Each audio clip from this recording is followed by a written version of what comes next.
Hi, I'm ETPC, the social media manager for the Duke Nukem Forever Restoration Project.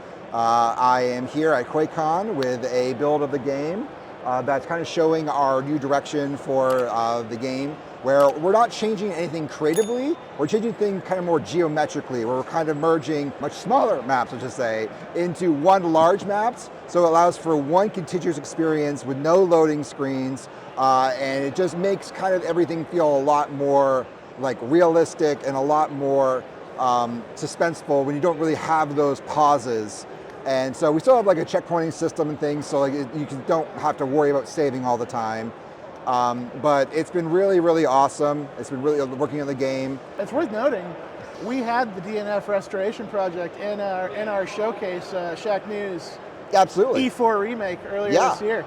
And I'm just kind of curious, like, what would you say is like the biggest thing that has changed between then and the build that we have now here at QuakeCon 2024? So the biggest changes are, like I said, kind of the merging of the maps into much bigger maps. What's also changed is a lot of technical issues, like a lot of under the hood stuff. Like the build that we showed you guys was very, very, very early. There's a lot of stuff that like was very rough that's been cleaned up significantly since. Like things are just infinitely more stable. The tools are more stable. Like it's a much more reliable experience. And on top of that, we're constantly kind of overhauling back-end stuff. Like, for example, like audio subsystems and things that the player won't really notice, but us as developers makes our lives way more easier. What would you say has been the hardest part of sort of merging these maps into a more like streamlined and connected experience? Just kind of planning out the layout more than anything. Just kind of figuring out, okay, how does this, like, where would these areas be if the Lady Killer was a real place? And kind of sitting there and staring at aspects and be like, well, this would be here, and kind of seeing that flow happen and seeing how things just kind of like come together in that way. And as I have been showing people here at the show, like if I was to do no clip, you would see like how absolutely massive the space is, and just it's really, really impressive. And but on top of that, like we definitely had issues. Like for example, just getting a grip of the technology. It's UE1. A lot of stuff has been lost over the years on it, which is very unfortunate. So we've kind of had to talk to people from like old Unreal Multiplayer, places like that, to kind of help us point in the right direction, along with other people in the retro FPS scene who have worked with Unreal for years or like shipped products on Unreal. To like really, they've been really incredibly helpful on putting us on the right path. But yeah, that's kind of been the biggest parts of it.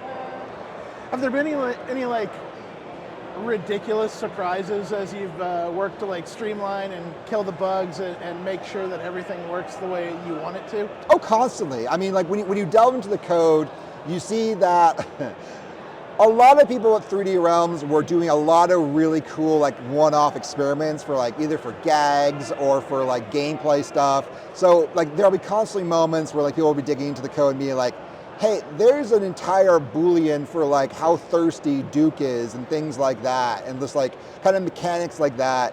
That obviously like we won't put into the game, but it's like it's really fascinating to see just like all the weird stuff they were doing with the code base and the scripting language and stuff. And it goes to show that once we get things into a point where we can reliably kind of work with the code base and get it into like a much more cleaner, much more modern environment, like there's a lot of really impressive stuff you can do. If I remember correctly, people have been allowed to come by and play the current build if they wanted to, right? Have you seen anything just crazy happen with players sitting down to it and experiencing what you have so far? Not really. I mean, there's always the people who will come by and just like start throwing props and things like that.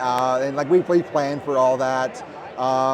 People come by and shoot all the NPCs and just see what happens. And that's always fun to see because the game actively punishes you for that. Like you lose health for killing friendlies. So this makes life harder for them, honestly. But yeah, like no one's really come by and done something that's like absolutely super out there and been it's like, oh my God, like we didn't even plan for that yet. We've had like, 10, 15 people come by and check out the build, and like we've only been here for like a couple hours. That's been super, super awesome. And like, it's been really cool showing it to people like also in the scene and in the industry who've had like genuine interest in what we're doing. That's been really awesome too. And for what you've been doing and for how much work that y'all have put into it, what is it like to be able to like showcase this here on the floor at QuakeCon 2024? It's surreal, absolutely surreal. It's an incredible privilege. I'm so glad my team allowed me to do this, honestly, because like it was literally a spur of the moment thing. Like maybe 2 months ago, I realized I was going to QuakeCon. I told the team, and honestly, it lit a fire under all of us. Okay, let's get a build together. Let's do this. And yeah, here we are now. Like people could just come on by to W22 for the next 4 days and just come try out the build and good old QuakeCon. We're keeping that in.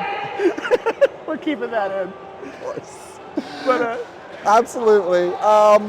And yeah, we're also hoping to get multiplayer working as the show goes on, so we'll get some nice, fun Duke matches in.